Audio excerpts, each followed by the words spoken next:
All right, so I I talked about the commercial ice maker, and I thought that I'd like to do just the general theory and operation of the ice maker, because I know a lot of times these ice makers now are being made to where we don't even service or repair them or replace parts within them, even though some of these ice makers can be parts can be ordered and repaired. Um, I think Frigidaire had a recall on a bunch of them too, and I'll go over that when I get to that ice maker. That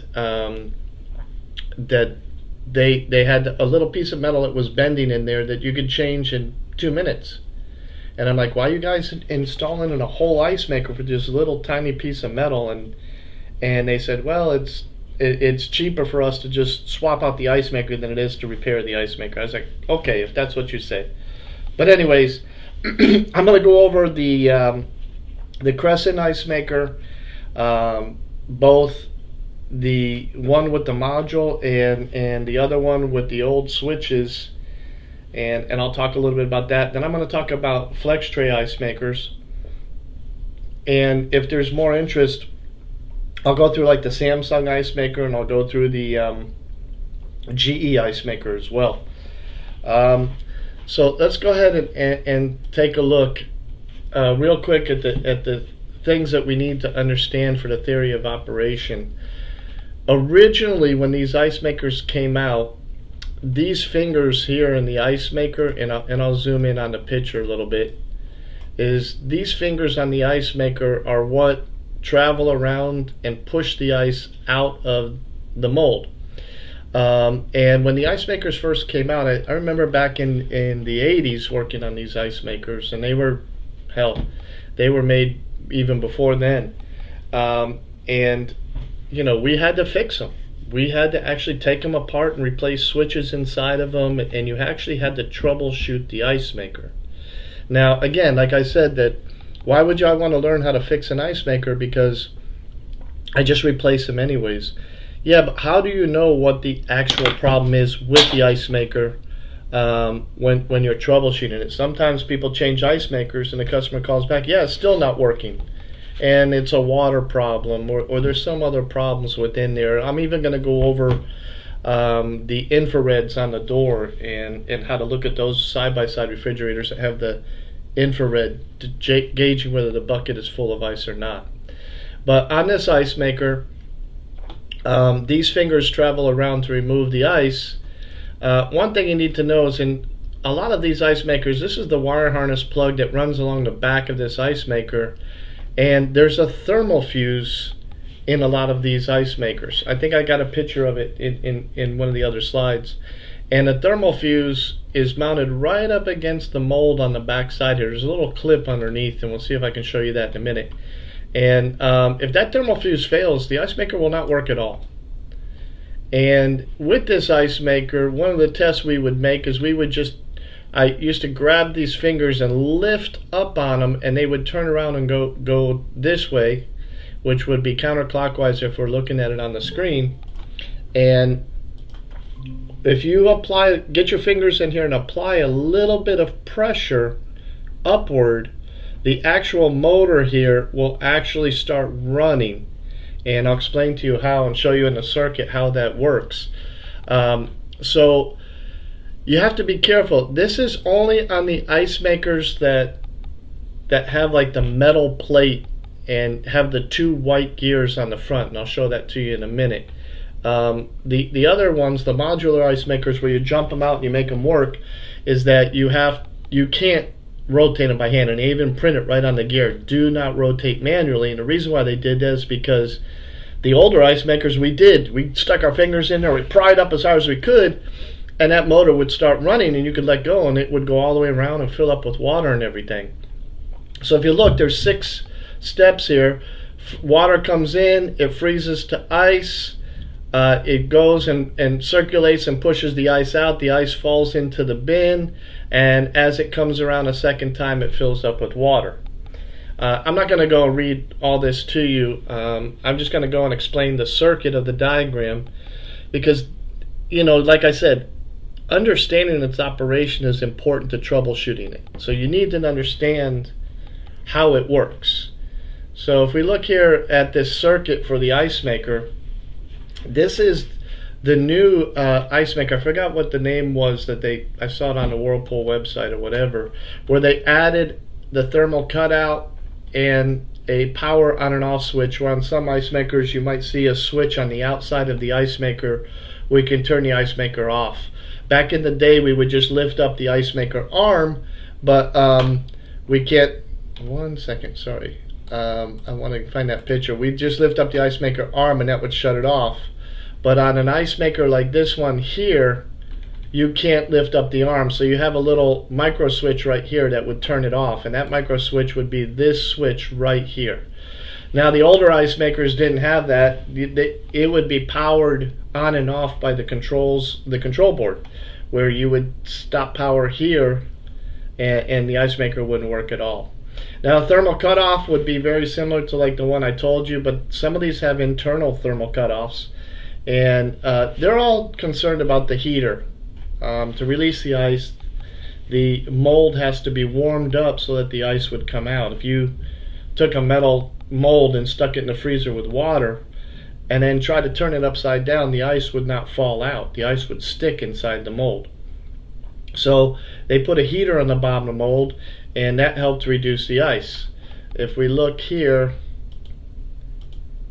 you could see a picture of a mold heater. This is the mold upside down that the ice is made in, and this is the heater that's run underneath.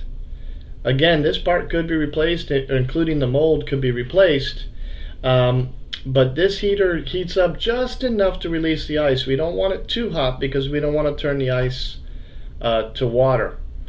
So let's talk a little bit about the theory of operation, and we'll talk about the different problems that you could have in an ice maker and how you would troubleshoot them.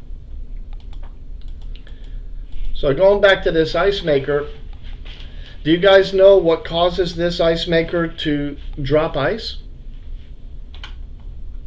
Anybody have an idea what tells the ice maker to make ice? Yes, we basically the heater has to be energized just like to in order for the ice to be done. Yeah, but what tells the heater to come on and to release the ice? Temperature and the thermostat. That's correct. Now this one doesn't use a thermistor. The plastic trays do, and we'll get into them in a few minutes. But if you look at this schematic here, let's just take a look at how power would travel through this. Power comes in, and the motor's waiting to run, and it comes right here. There's a dot right there where 4 wires are junction, and it comes to this thermostat. Now right now this thermostat is closed, but it would normally be open until it reached a temperature between 15 and 18 degrees Fahrenheit. When that switch closes, it completes a circuit through here as well as the heater. So both of them are turned on when the thermostat. So both of them are turned on when the thermostat is closed inside the ice maker. So the motor starts to run, and the mold heater comes around, and those little fingers start to rotate around. Now if we go back to that picture of these fingers, those fingers are going this way and going to push down inside of here, and if the ice has not released, those fingers would be sitting on top of that ice. Now this is the first thing that you would look for if you're troubleshooting. Customer calls you out and says, hey, I got no ice, and you got one of these ice makers that have all these switches inside the metal plate, and those fingers are on top of the ice, but the ice won't release. Well, you might have a bad heater, a bad mold heater that's not releasing it. Or the other problem we have with these ice makers is that the mold, the newer ones or older ones, they're Teflon coated, and the Teflon peels off and then the ice will still stick to the tray. And sometimes when you heat or cool water, you release hard water deposits like calcium and lime and everything, and especially in the plastic flex trays, that would cause the ice to stick and not to release.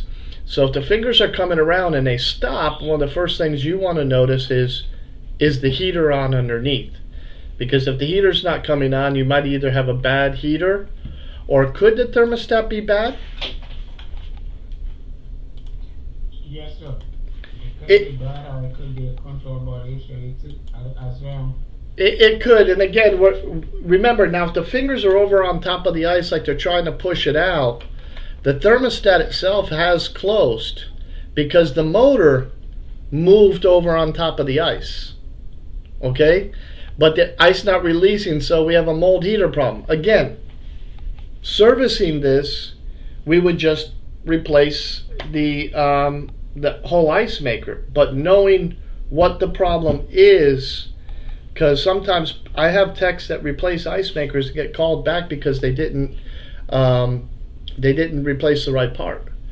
So we got some switches inside here. There's 3 micro switches, like right here, and 2 of them are single pole, double throw, and usually one of them is single pole, single throw. This one's all 3-way switches. But this is what you want to see on that type of ice maker. You're going to see a gear. Now, I'm going to show you a quick video where the guy shows you he puts a flat screwdriver right in this flat blade right here and rotates the ice maker to start it. Give me 1 second here. No, I got to find the right video.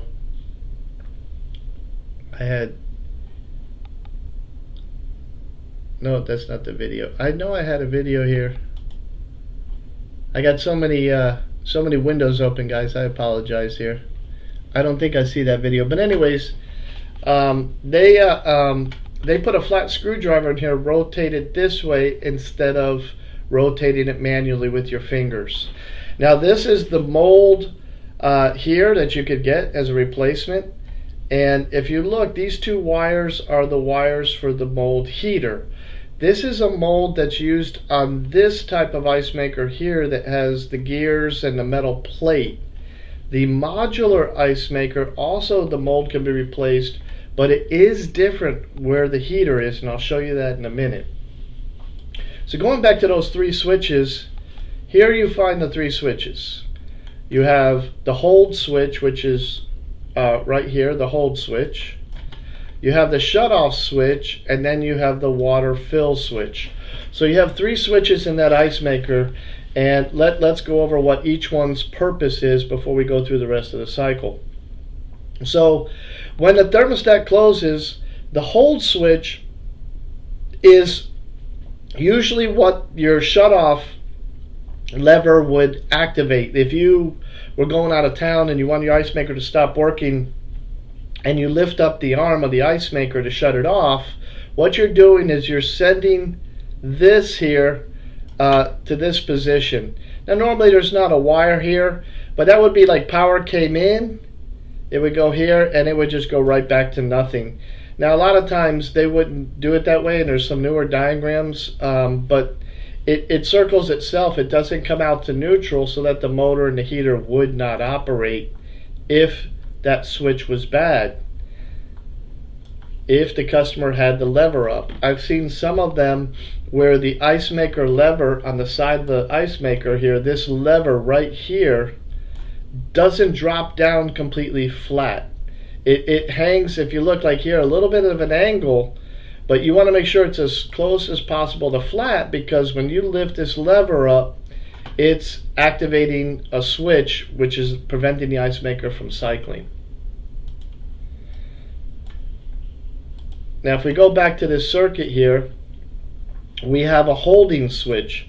So if you see, power for the heater and the motor both run through the shutoff switch and this thermostat, but what we have is a holding switch which goes in this position here, and now the voltage has changed. So let me clear it and I'll show you the path for current on that one.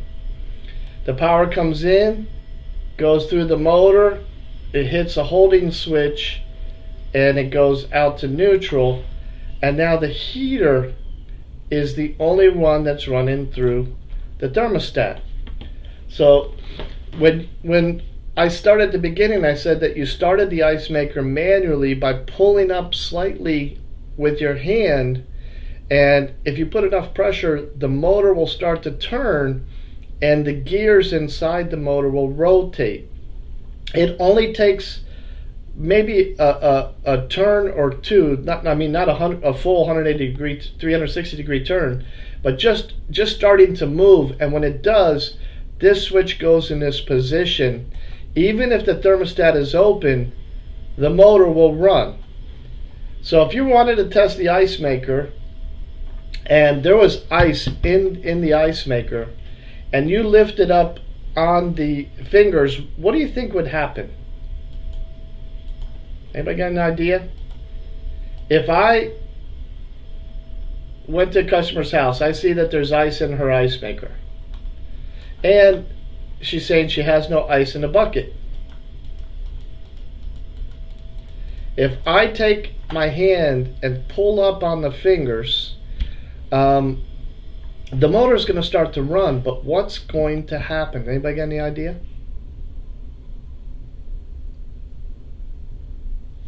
I'm trying to release the ice. It's going to try to release the ice, but by you starting the motor, this thermostat is going to be open. So when those fingers come around and hit the ice, the heater never came on. You cannot manually eject the ice if there's ice in there, because the thermostat will not close. So either the heater's bad or the thermostat's bad, and if either one of those are bad, the motor will go around and hit the ice, but it'll just stick there. It won't go any further. And that'll prevent it from dropping the ice. So the only time you really want to manually advance the ice maker is when there's no ice or water inside the mold. If there's no ice or water inside the mold, I manually activate it to test that it's filling with water and it's filling with the right amount of water. Because sometimes the biggest problem with these ice makers is not that the ice maker's bad, but the water valve gets debris clogged inside of it, and if the water valve gets debris clogged inside of it, it reduces the pressure and the ice maker doesn't fill up with ice. You get something what they call hollow ice. Hollow ice is when the ice maker does not completely fill up. Well, hold on one second.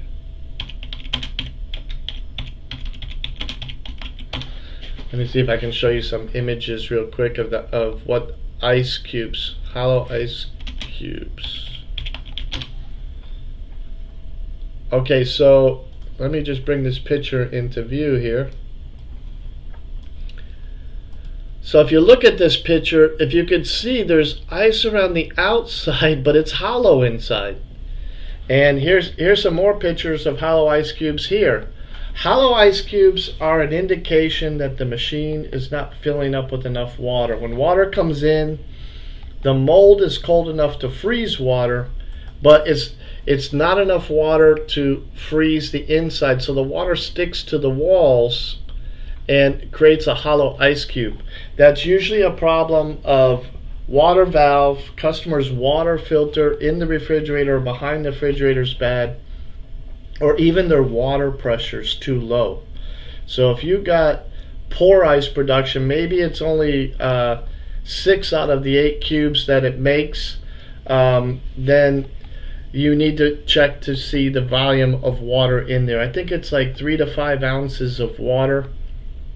And if you cycle the ice maker, what I do is I unscrew the ice maker from the wall and I cycle the ice maker, but I put a little cup on the tube in the back of the refrigerator, which is like, I put a little tube where a little cup where the tube comes in the back of the ice maker, and I catch the water there to see how much water actually came in. Now here you can see the shutoff. The customer has it raised up, and that's opening up that shutoff switch, which is right here. Now the only time this shutoff switch opens is either when the customer manually opens it, or when the ice maker cycles around, that arm will also raise. And if we go back to that image, one second, when that arm is raised, when the ice bucket goes to push out, you can see where these fingers are, the ice slides out, the arm will lift up in the air, let the ice fall down, then the arm settles back down on top of the ice. And the reason why they do that is because if the ice bin is full, if we look at this image here, the ice would cause the arm not to sit totally flat and tell the ice maker, hey, the bucket's full, don't put any more water or ice in this unit. It'll fill up with water and then the ice maker will sit. And if we look here, going back to my image, even if the thermostat closed, now this ice maker switch is here when the ice maker's off, and now the heater will not go on, or the motor will go on at that time. So what do you do when you're testing this ice maker? You go over there and customer says they have no ice. What's one of the first things you would do to test an ice maker like this one that's not making ice? I think if I were to diagnose it, the first thing that I would check the temperature that comes into the ice maker room or to the freezer. That's a good test, but first you want to visually look. When a customer says there's no ice, you want to look inside the ice maker mold itself, and you want to see if there's ice in here, because that way you know, hey, there's ice in here and it's just not dropping the ice, or there's no ice in here, there's nothing in here, it's not filling up with water. Yes, a temperature problem is a very good thing. A customer has a defrost problem and it doesn't get to that 15 to 18 degrees it needs to drop the ice. It says it right here, by the way. It doesn't get to the 15 to 18 degrees to drop the ice, then okay, we got a cooling problem, but we want to make sure there's ice in the mold. If there's ice in the mold and it's not dropping, yes, you could check temperature. If the temperature seems good, let's say the temperature is 0 degrees, what one more test would you try to make before you determine what's wrong with the unit? There's ice in the mold. You saw that. You check the temperature. There's 0 inside the refrigerator. 0 degrees Fahrenheit. So what one other test would you possibly need to make? I would check the thermostat and the heater to see if it's not defective. Well, before you even do that, let's say, okay, so I'm going to go to this unit. Customer has no ice or water. I look inside the mold. There's no ice or water. I check the temperature. The temperature's good. That's when you grab the fingers and try to pull them up so that the motor will start its cycle, and see if the motor will call for water itself. If it calls for water and it did not have it in there, it's most likely the thermostat, like you were saying, Jonas. But at that point, you're just going to change the ice maker. Okay? But by me pulling it up with my fingers and see if it fills with water, I also know that I have power coming in to my ice maker. Because what if the customer has a shutoff button on the display board and there's no power there? You know, you're sitting there checking an ice maker's not working and the customer has it turned off by mistake. So by me running it, if it starts moving and running, I know the ice maker has power. And if it filled up with water, at this point I would just change the ice maker. I wouldn't do any other service. But you want to look for temperature, you want to look for water and ice in the mold, you want to make sure the ice is not hollow, you want to make sure it's not making half cubes. But those are the things you would test on this ice maker. Now, let's take a look at this picture here. So we have this screw here. Do you know what this screw is?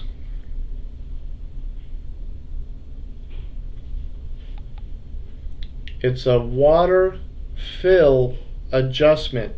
On the other side of this ice maker, see, I got a picture of the other side. On the other side of this ice maker, you can see this metal plate, and you can just barely see the screw there. If we go back real quick, you see the spring here on the screw.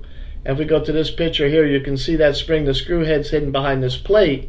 But this is your water fill switch, and it's connected to that plate.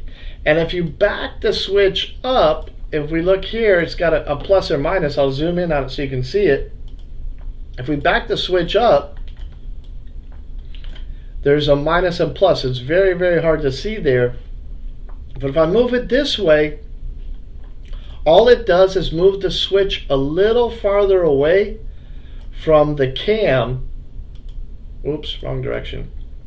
A little farther away from this cam here that's rotating, and that switch there will send power to the water valve an extra 3 seconds or 4 seconds. So it controls the water by time. And this little notch right here in the cam, this one right here, no, I'm sorry, the bottom one is the one that hits the hold switch and the water switch. So this is our holding switch and this is our water switch. So when you're moving the fingers by hand, you're actually trying to rotate this cam, and all it has to do is just move just a little bit. And I'll zoom in just some more so you guys can see it. You can see here the cam here is 1 second, please. Yes. I'm gone now. Okay, I'll talk to you later. I clean up everything. Okay, thank you. Okay. I'm sorry, guys. So it just takes just a fraction of a second to push this down, and when it does, it'll energize this motor and keep that motor running. So that's what's happening when you're moving your fingers. Now, if we look over here on this other switch here called the on-off switch, this lever here is connected to that arm that I showed you. If you raise or lower it, it comes through the hole and locks into here with a spring. And if it's away from the switch, the ice maker will not operate.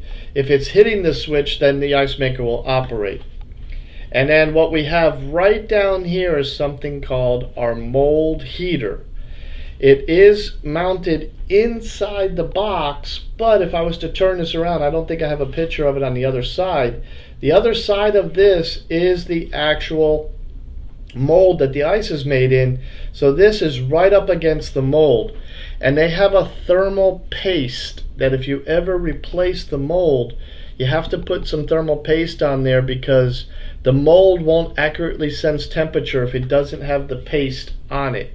So you could have problems if you change the ice maker thermostat. Now these two bigger holes are for the wires of the heating element. If we go back here, you can see the heating element, 2 wires. You see how this big rubber is on the mold? The big rubber is here on the mold. That's what those holes are for, where it's wired up in the unit. And you can see the other side of that thermostat here. This is right up against the mold. Right here it's mounted, and the ice maker screwed up against it is pushing it tight. That's how it knows when to drop the ice. It's sensing the temperature right here. So what happens if the customer water doesn't fill up? Let's say it's supposed to fill up with 5 ounces and you only get 2 ounces. Well, the water's going to come in, and they have very low cuts so that it will try to flow over, but it may not even flow all the way over here. So you have an ice maker that's cycling on the temperature of the freezer and not the temperature of the ice maker. Now, a lot of people say, well, how long does it take to make ice? On average, it's 2 to 2.5 hours per cycle. But what if the customer has 7 people in the house and it's a Saturday, everybody's in and out of the refrigerator all day and the freezer all day?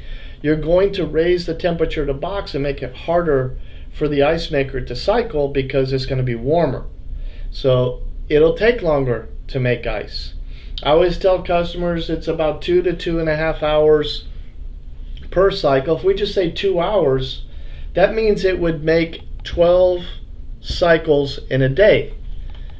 1, 2, 3, 4, 5, 6, 7, 8. That would be 96 cubes would be made in a 24-hour period. I had a customer call me out one day on a flex tray ice maker Frigidaire. And I haven't really worked on the flex trays yet. They just came out. They had those old bullet style ice makers, which was not a very fun thing to work on. But anyways, I called tech support, went through all the diagnostics. Everything worked, but they said it's not making enough ice, or it's not making ice. So I was like, well, I'm going to have to see how much ice it makes in a 24-hour period. So I took whatever ice the customer had in a bucket, put it in a bowl, and said, do me a favor. Don't touch the ice. that the ice maker makes. Use the ice out of the bowl. I'll be back tomorrow at the same time.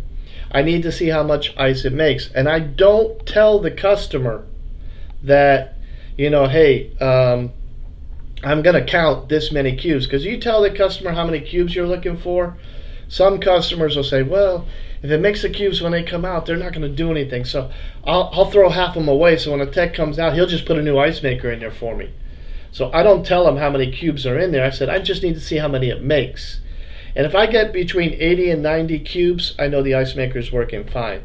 But going back to that lady who had that ice maker wasn't working right, I told the family that was in the house, hey, listen, I put the ice in a bowl, put it in the freezer, don't use the ice maker until I come back. I walk outside and the lady drives up with her kid from school. I remember, I think it was a little girl or a little boy. And the lady says, oh, hi, how you doing? Did you fix the ice maker? And I said, listen, I went through all the tests, everything worked. I'm going to come back tomorrow. I need to see how many cubes it makes. Don't use the ice. The lady goes, I don't know why it's not making enough ice. It's a brand new fridge. The kid looks up at me and says, I know why it don't make enough ice. Daddy fills up his cooler every morning before work. Just a little joke. Yeah, true story, though. I was like, ma'am, have a good day. You can use all the ice you want. She says, I'm so sorry. So, yeah, again, that's a problem you would never notice if you're a technician. You're going in or trying to figure out why isn't there enough ice? And it's making ice. And then you start thinking you have a cooling problem or something like that. So I've been in customers' houses that they had 3 big kids over 6 feet, 200 plus pounds, and they're all walking around with those big 32-ounce plastic cups with ice and drinks in them. Well, a cycle makes 8 cubes. These guys can put 10 to 12 cubes in 1 cup. And if you got 3 of them using 10 cubes, that's 30 cubes. Well, wait a minute. It takes 2 hours to make 8. So it's going to take me 8 hours, approximately 8 to 10 hours to make up those 30 cubes. So if them boys go in the morning and fill up a cup of ice, and they go in the afternoon and fill up a cup of ice, by the end of the night, that ice maker's empty. It just don't make enough ice. So you have to try to figure out the usage versus whether or not we really have a problem with this unit. So these are the switches. This is how it operates. Thermostat closes, sends power to the motor and the heater. This cam starts to rotate and hits this switch, which the purpose of this switch is to keep the motor running when the thermostat opens. If we go back to the diagram here, the thermostat closes, and if you see the motor comes down and goes through the thermostat, but the heater's on, the thermostat's going to open real quick before the ice will drop. Well, the hold switch is going to go this way here and provide power for our motor, but our heater will shut off when the thermostat opens. So this is how we separate the motor and the heater, so that the heater will shut off and not melt all our ice, but the motor will keep running. So they came out with these modular ice makers, and when they first came out, I was like, "Oh wow, this is nice." Now you have to repair a switch or replace a thermostat or do something like that. You could just take this module out, and you could just check this module. Well, I found one problem.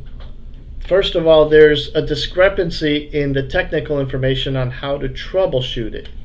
Let's take a look at that real quick, and then I'm going to break down what is going on here and what are we looking at. 1 second here. I had so many windows open, I got to minimize. I got to find what I'm looking for here. 1 second. So here's one of them. Here's service tests.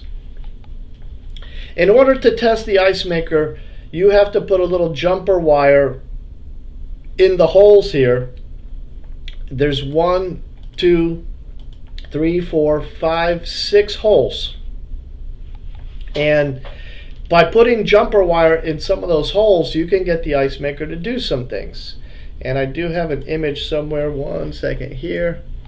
So you just take a little piece of wire like this and strip the ends off. First thing I'm going to recommend is that if you do this, if you stick one wire in like one of those holes and you touch the other wire, you risk getting shocked. So please make sure that you're wearing safety gloves or something like that when you're sticking these wires in there, because it's very easy for you to get shocked. But let's go to this one, because you can see the letters on here, and let me explain to you what each one is. L is line voltage, that's line 1 coming in. N is neutral, that is the other side. So these two are power coming in. You could take a voltmeter and you can I'm sorry, one second, I'm trying to disable my my phone here. You could check to see if this ice maker has power. If you have no power here, it could be that thermal fuse on the bottom of the ice maker in the wiring harness, or it could be something wrong with this module, and I'll show you what goes wrong with these modules in a little bit. But if you wanted to test this ice maker, there's a few tests you can make. If you look here, L to H, by checking it with the meter, if the heater's on, you could check for voltage. L to M, if the motor's on or the ice maker's engaged, you'd have voltage there. So how do we run the ice maker? How do we get it to cycle? Let's take a look at that other sheet that I had open here. One second. This one here. Okay, yeah, so if you take a look here, if you jump with a, that's not the screen I'm looking for, I'm sorry. That's the same one that I had. One second. Okay, they're not showing it on this one. I thought I had that one open. Okay, so there's 3 tests you're going to make with that jumper wire. I'm just going to put it on the screen here. L and V. We can run a jumper wire from L to V like this. That's the water valve. T to H. That's the harvest. And that's M and N. Okay, but what do the letters stand for? Let's start here. Hold on one second. I'm just trying to get rid of all this. So what does L stand for? Line voltage. Line 1, okay. What does V stand for? Valve, water valve. Water valve. Okay, and then we have T and H. What does T stand for? What were the parts that I pointed out? There's one right on the screen there. It starts with a T. Look at the 4 parts there. It's a thermostat. So what does H do? The heater. That's the heater. So when you're jumping L to V, you're sending power directly to the water valve in the back of the customer's refrigerator. So if you go to someone's house and the ice maker has no water in there, it could be a water valve, it could be an ice maker problem. So you're going to jump out L and V, and when you jump out L and V, that's going to send power directly down to the water valve. But here's the thing: what if the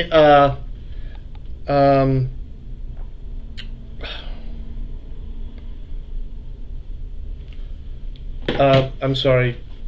If you jump out L and V and there's no water in there, how do you test that? Okay, I've gone to it. I jumped out L to V. No water's coming in. There's no water inside the mold at all here. In that case, do you have to check to find out if the water valve is good or not, or if the water even coming to the water valve? Because that's correct. And you would check that by going to the back of the machine and checking power to the water valve and say, hey, am I getting power to my water valve?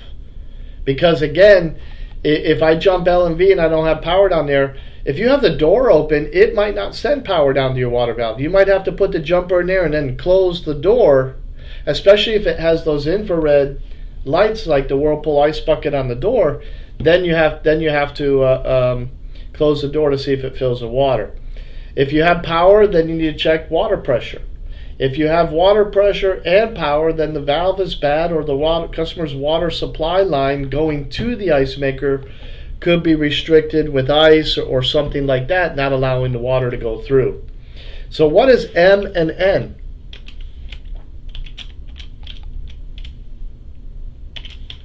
N we said is The motor, I believe the motor, correct? Yeah, so M is motor. And is neutral. Yes. So here's the thing. If I jump out T and H, by jumping T to H, I'm going to cycle the ice maker. Because remember, this gear here says do not rotate manually, because what happened was, going back to this ice maker here, we would rotate it manually like I told you. But the other ice maker looks the same. All they changed was the controls and how they work. The cycle of operation is the same thing, where it cycles, the heater comes on, the heater opens, we have a thermostat. But instead of thermostat having wires like this one here, you see the thermostat has wires plugged into it. This thermostat just has 2 pins coming off of it. And those pins actually plug into this board, and I'll show you that in a minute. So when I jump T to H, I want to know, am I getting power to my water valve? If I'm getting power to water valve, it could be a bad valve, it could be something clogged. M to N will cycle the ice maker, but that's if I went to someone's house, I put a brand new ice maker in. A lot of times they're set at a point when you plug it in, it's going to start running automatically. But let's say it doesn't run. M to N should only be run when you are testing if the ice maker will run and fill up on its own. T to H is to cycle the ice maker if it has ice in it, because you're going to energize the motor and the heating element inside the ice maker while I'm doing that. So that will help release ice and get the ice out if there's ice in there. If there's no ice in there, I'm going to jump M to N before I do L to V, and I want to see if it fills up on its own. Now, what if I go to someone's house, there's no ice or water in here, I jump M and N, the fingers go all the way around and the machine fills up with water. What does that mean? Nothing wrong with the ice maker?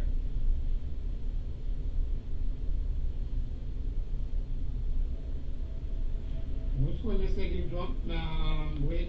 I jumped M and N. I go to someone's house, there's no water, no ice. I jump M to N, the motor starts to run.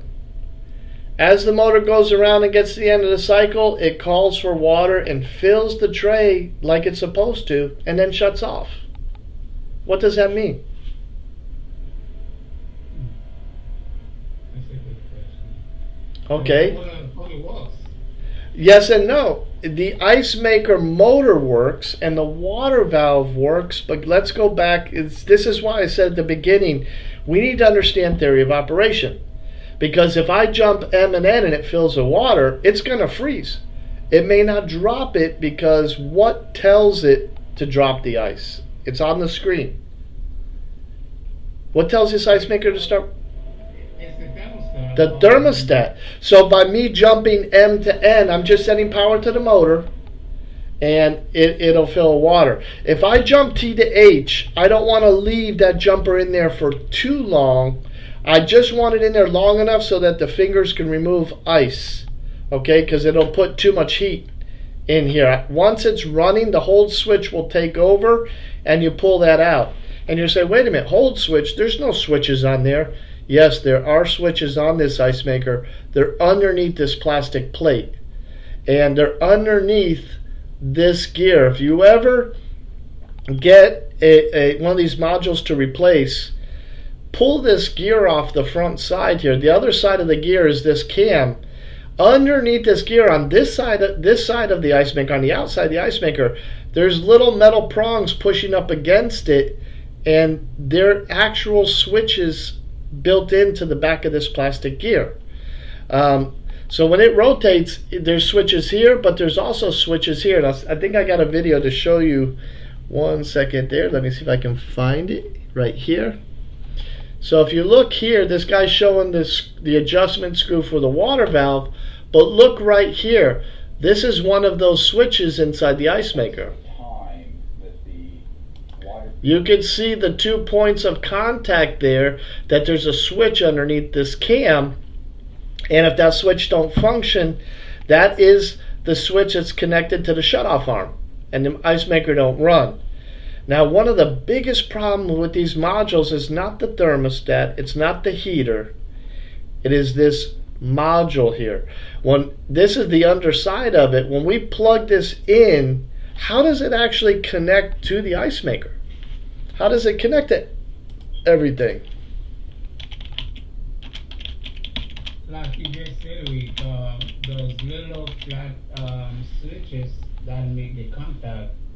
So once the contact is done, like like a regular contactor switch. So once the contact is burnt out, so therefore even though it tries to hit, but there is no contact being made, and therefore it cannot work. Yeah, well, one of the biggest problems is these ice makers here. Look at the corrosion buildup. That's from water, bad water, especially if someone has well water or something. You could see how the coatings of these ice makers are coming apart. But sometimes water will migrate somehow, or moisture will migrate. When we plug this on, actually, if you look, 1, 2, 3, 4, 5 connectors. Those 5 connectors are connecting to components on the ice maker. Now, I'm going to remove some of them for a second. The 3 that are highlighted, there's one here and one here. When it's screwed on, it's connecting to the heating element pins right there. You see that? Those pins actually push right in when you screw the cover on. And I have seen these pins get burnt and corroded. And when that happens, sometimes you order a new module, but you don't pay attention to the pins and see that they're corroded too, and at that point the whole ice maker has to be replaced. So you cannot repair these. Now, this other pin right here is also connected to the ice maker. That's this upper pin right here. All that is ground, and if you look right here, this is ground coming in. These 4 pins right here are what connect to the power supply in the ice maker cover. That's where the wire harness connects to these wires and feeds power to the ice maker. So we still have 2 pins left. So let's clear this, and that is this pin, and that would be connected to these 2 here, the thermostat. You said something, Jonas? No, that's what I said. Oh, yeah, and the thermostat plugs in there. Again, you need to check those for corrosion to make sure that just changing the module, you might slap a new module in there and not even look at the old one and why it was bad. And when that happens, it'll burn out your new module within a couple of weeks. So you put one in there, and if you don't notice those pins are bad or defective, then you might have just wasted a module, because the customer's most doubtedly going to call you back. Now, the other thing that goes wrong with them, and again, let me see if I saved the picture, because I had so many tabs open on the computer to show you guys things. One of the biggest problems of the ice maker was that the plastic could break, like this piece right here. This plastic will crack and break, or crack and break here, and if so, it might shut the ice maker off and not allow the ice maker to work. So when we're checking the ice maker out, we jump these 2 together, we jump these 2 together, and we jump these 2 together, and that's how we test for different things. L1 to water valve is to check the water valve. So check water fill, and I'll just put notes here. Let me hold on a second. Let me move this thermostat over, and I'll just type it in so that people watching the video can see it. So this is going to be fill with water. Thermostat heater is going to be cycle to release ice, and I spelled cycle wrong.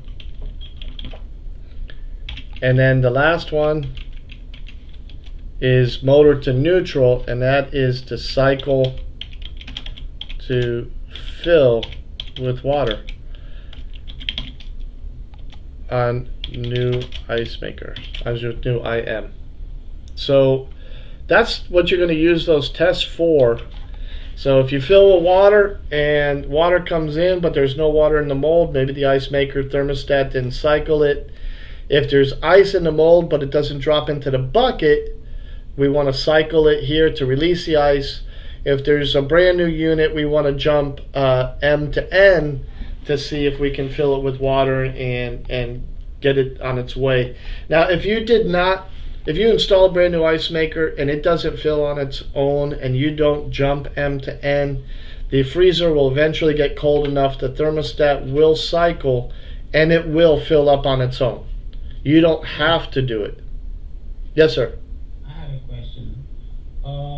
With checking the resistance of the motor, has like make any sense there, or like say like you wanna check No, because like if you got power at L and N, okay, so you know you got power to the ice maker, and you jump M to N and the motor don't run, you gotta change the module. Sure. I mean, you're not going to unscrew this motor and put a new motor on that module. That's only $20-30 on. I've seen it on the internet for $20, $30. So you're not going to actually replace the motor. But this is how you know what's bad. But I would always recommend, if you don't have the module and you need to order one, I recommend keeping it on your truck, because this fits many different ice makers. If you don't have the module, take the old one off and check to make sure these pins are not burnt and the module's not burnt up, that you come back and you realize when you open it, it's a lot worse than what you thought. Okay? So in working on this ice maker module, it's not a lot to it. I will say this one thing. Maytag, well, I got electrocuted on a Maytag refrigerator. Customer's ice maker wasn't making ice, and customer's ice maker wasn't making ice, and I went to a Maytag refrigerator. I was working for Best Buy at the time, and I went behind the fridge, and I went to unplug the ice maker or plug it in, one or the other, and I got shocked. And I'm saying to myself, why am I getting shocked? The ice maker is not working. But in this one Maytag refrigerator, the way they wired the ice maker, they put line 1 to the water valve and neutral to the ice maker to get it to work. Like, the ice maker's on the neutral side. If I had the diagram, I'd show it to you.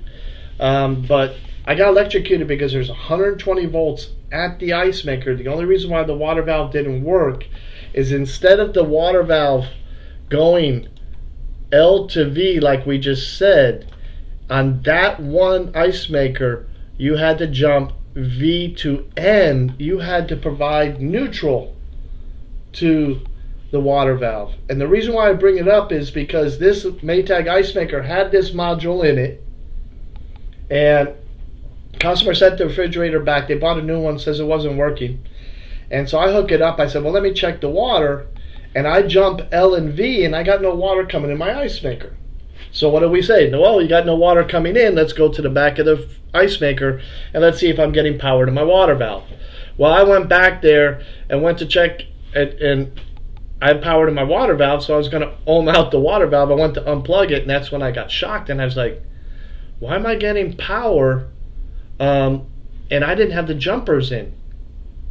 I had power there even without jumping it. Well, on the Maytag one, they put the water valve has to go through the neutral on the ice maker and through instead of the line. I think what they did is they reversed these two on the plug on the back of the ice maker. Now, how did this all happen, or how did I fix it? This is what happened. Technician went to a customer's house. Ice maker did not make ice. He sees a module. He installs the module, tells the customer, give it 24 hours. I hate that when my techs do that. They give it 24 hours and it should be making ice. So customer calls you back, say, hey, it ain't made no ice.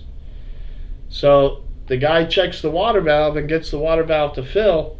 So he says, I'll just change the whole ice maker. He changes the whole ice maker. Well, it still didn't work. Well, that ice maker on that machine was different, and these pin locations here and the plug was different. And when I looked at it, the two that were line 1 and neutral, which would have been, this is neutral right here, and I think this one here is line 1. I'm not sure off the top of my head, but when I went to look at the customer's machine, I realized that the neutral and line 1 were reversed on the plug. That what was supposed to be line 1 was neutral, so I pulled the wires out of the plug of the harness and switched them, and the customer's ice maker worked fine. Now, there is the right ice maker. They ordered the wrong ice maker. They just put a generic ice maker with this mold in there, and it didn't work because of the way the harness was. But I finally figured out that it was the wiring harness that was bad, and that's what caused the problem. So, again, that happened because a technician came out and changed the ice maker, but did not put the right ice maker on. How are you going to figure that out? Unless that lady told you, oh yeah, the guy changed the ice maker, and you would think to yourself, oh well, it's a new ice maker, it's got to be another problem.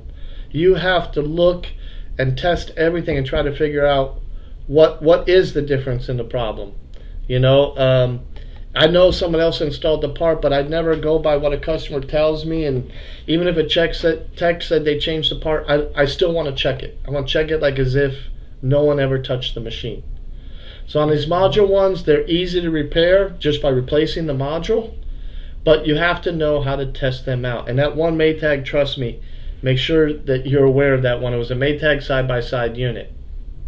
Thank you, Rick. That's a good catch. I mean, the technician could have been touched that if he were to cycle it before he left the house, too.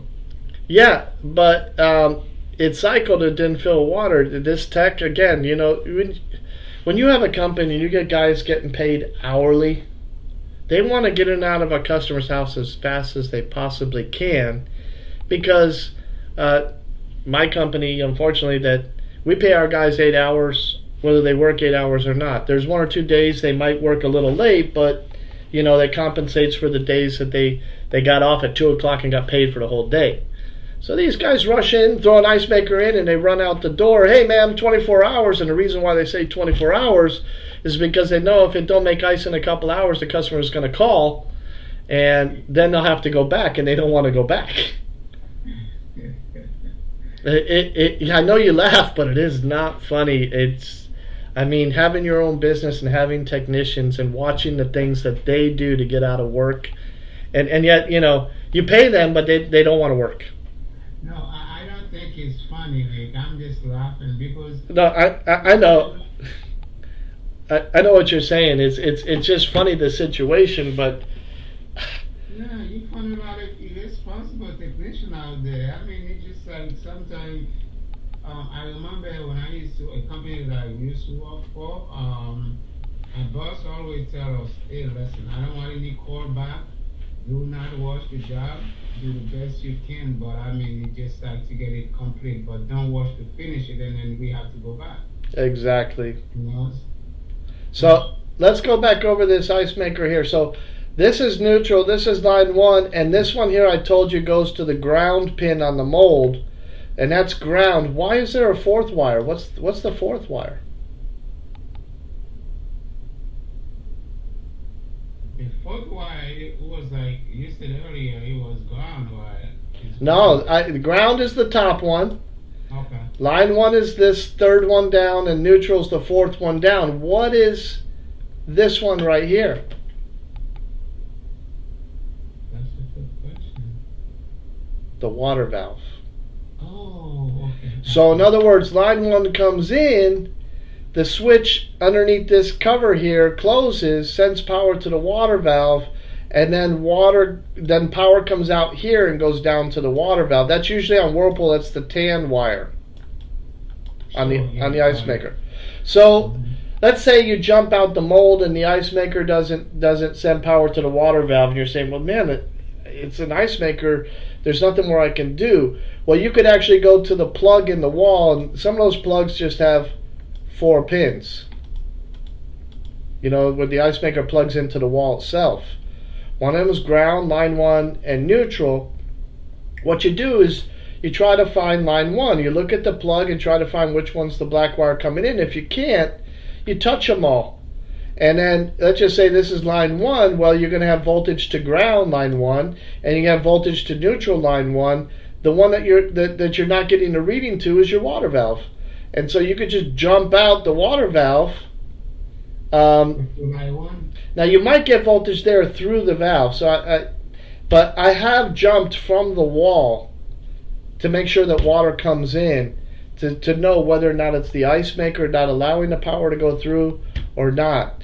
But if you jump it, you can find the 2 pins here by looking at the plug and look for black and tan on Whirlpool. I don't know what the other colors are in other brands, but you jump black to tan and you're going to send power to your water valve, and the water valve's going to fill.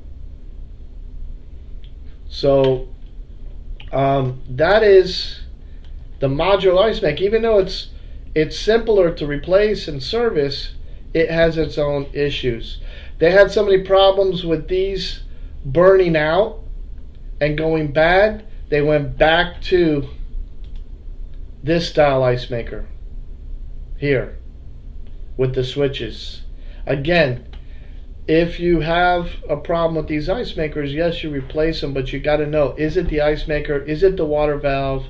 Is it something else in the system? If you look at part number 24 here in this picture, and I think it's also here, this piece right here, this is the piece that Frigidaire said when they had this manufacturer that they made this piece too thin.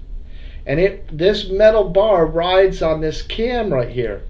It rides on the outside of this cam. Let me see if I can right here. So you can see here, when it hits this part right here, it pushes that up, and that's what makes the arm go up so the ice can drop, and it holds it up there until the cam gets to the final position right here, and then it shuts off. Okay? So that switch is what stops the ice maker from rotating. This switch is what lifts the arm up, and also that the manual shut off of the customer. And this is the one that sends power to your water valve. And they can all be interchanged. If you have one single pole double throw switch, as long as you wire the pins up correctly, you can replace any one of these switches and get the ice maker working again if one of them are defective. So I know I was going to go over the infrared, but we're not going to have time to do that today. I'm going to hold that off to the next class, and I'm going to go over the infrared on the door, the ice bucket, and maybe even servicing some of the dispenser components on the next class that I do. We ran a class 1 o'clock. I thought I'd get through more material in that short period of time, and I didn't even get a chance to go over the flex. Let me do flex tray for a minute before I shut down. I'll do the infrared in the door last another day, but I wanted to do the flex tray. I got a 2-minute video here about the flex tray. Let's take a look at this real quick. So let's. Today we're going to demonstrate the operation of twist tray ice maker. When I begin the operation sequence, you'll see the ice tray rotate slightly about 12 degrees to the counterclockwise position, which is the ice break position. Then the tray will begin rotating clockwise to the harvest position. You'll see the bail arm lower to affect the ice level in the bucket. And after it reaches the end of travel, go clockwise again back. So he's going to cycle it. Sound that week. There's no sound. That I have it at maximum volume. Okay. So just twist it to the ice break position. So basically, you can see that the tray starts to rotate. What is this here? This is the temperature sensor. Very good, the thermistor. So on the metal ones, the mold was on the side with the thermostat that's on the side of the mold. On this one, it's still about 18 degrees. It senses the temperature of the ice in the tray and tells the ice when to drop. There's nothing you can really replace here. So what you want to do is you want to go into diagnostics on this model, and you want to force the ice maker to actually harvest like we're doing here and see if it fills up with water on its own. Now, a lot of you guys that been working on these refrigerators, flex trays are not new. Sears made a flex tray ice maker. I'm going to show you real quick. I'll let that video run a second. Look, there's a Sears Kenmore flex tray ice maker. I worked on these back in the 80s. They either had the metal mold one that I was just talking about, or they have this next one that if you took this apart, this ice maker had plastic pins and gears, and guess what? If you look at this one right here, this is the drive gear inside of that ice maker. It had a plastic pin right here with a point on it, and when this gear, the timer, lined up with a hole, the pin would fall into that hole and it would cause the ice maker to drop the ice. So this was a timed ice maker cycle and not a, you can see here a little bit better picture of that pin that I was talking about. And when that pin lines up with this space right here and that hole at the same time, it drops ice. This pin would wear out. Now, if you look at the other side, the reason why I'm bringing it up, you might not ever see one of these, but these are the gears on the other side of that ice. Well, that's actually, no, that's not it. I thought it was the ice maker gears. But on the other side of that same ice maker, even though they had these gears, let me see, that says, I wrote search for defrost gears. What that was is a set of gears here that you can buy this kit. Look at all these smaller gears. So those gears actually cycled the defrost. It didn't have a defrost timer. The defrost timer was built into the ice maker. Now let's go back to 1986, somewhere around that time. I'm working for Sears, and I was inside the parts department, which like a storefront, small little storefront, and a customer walks in with this ice maker in their hand, and you're like, okay, they got this ice maker, and let me see, this might be it. Yeah, this is it right here. This is what the ice maker looks like. So the customer has this ice maker in their hand, and they're like, can someone check this ice maker out for me? And I said, well, most likely it's that little pin right here that's bad. This is what always failed on those ice makers. But he took the ice maker out of the fridge. Well, what did I just tell you? The defrost gears are inside of this ice maker. I asked the customer, when did you take this ice maker out of the fridge? They took out the ice maker early in the morning. Here's another picture of it. They took this ice maker out early in the morning, and it's been out of the refrigerator the whole day. Well, imagine if you took a refrigerator and you took the defrost timer out of it first thing in the morning and didn't come back till the end of the day. It's like unplugging your refrigerator. It would completely shut the customer's fridge down. Oh, So here's a flex tray. So flex trays have been out since the 70s and 80s. These refrigerators all had these flex trays in them. But you could repair them by replacing pins and gears on them. Now they stopped making them and went to the metal mold one, and someone designed this module to try to make it easier for service and cheaper to replace that than replace the whole ice maker. But then they found out that those molds had a lot more problems than they expected, and they went back to the other ice maker. So real quick, Next class I give, I'll go over the infrared and the ice on the door and some of the newer ice makers. Maybe I'll even talk a little bit about the Samsung one. But hopefully this week I'll get a video on the commercial ice machine and try to go over some of the components and start teaching a little bit about commercial products. So Brandon and I are trying to expand both from residential and commercial so that you guys can make money in many different ways. Okay, thank you. But So- Rick, what Sure. with this engineering from the manufacturer? Those things that they put on the flex ice maker, especially the one they put on the freezer, you always find the sensor pull out dangling. I don't know if it's like when the customer install too much Frigidaire? food and stuff like that. No, it's actually, when we go back to that video that I was showing you, when it flexes, they attached the thermistor to the bottom of that tray and you're constantly flexing it. And cold causes some plastic to get brittle over time. So with the tray flexing, that thermistor just pops off. What they should have done is when they designed the actual mold was instead of clipping on the thermistor on the bottom like you were saying, they should have created like a little hole that they could slide the thermistor in, but it would be part of permanent mold. It wouldn't be a piece of plastic clipped to the bottom of the mold.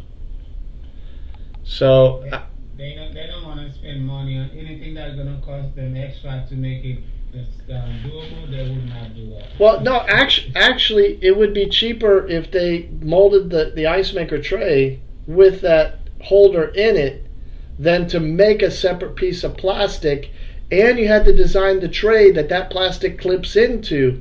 So it's actually cheaper if they redesign the ice maker tray, and you could reuse the ice maker tray on the newer ice makers. I'm sure it costs less than $1 to make that tray. Could be, but maybe less with the volume they are producing or making. So Yeah. So it would seem like to me if you could redesign that tray that would have a little holder for the thermistor instead of clipping it to the bottom of the tray, then you could then whatchamacallit? One second, I'm sorry. You could then just fix it real easy, and you would eliminate recalls. Yeah. Well, you guys, Happy New Year, Merry Christmas, and Brandon and I got some new things in store. I don't know if you saw the schematic and pictorial that he showed last night. I'm working on that as part of the program that I did for refrigeration. I'm doing the electrical diagrams and schematics, doing that next so people can learn how to do that. All right, Rick. Thank you so much. Appreciate everything. Man. All right, y'all have a good weekend, okay? You too. Bye bye. Bye-bye.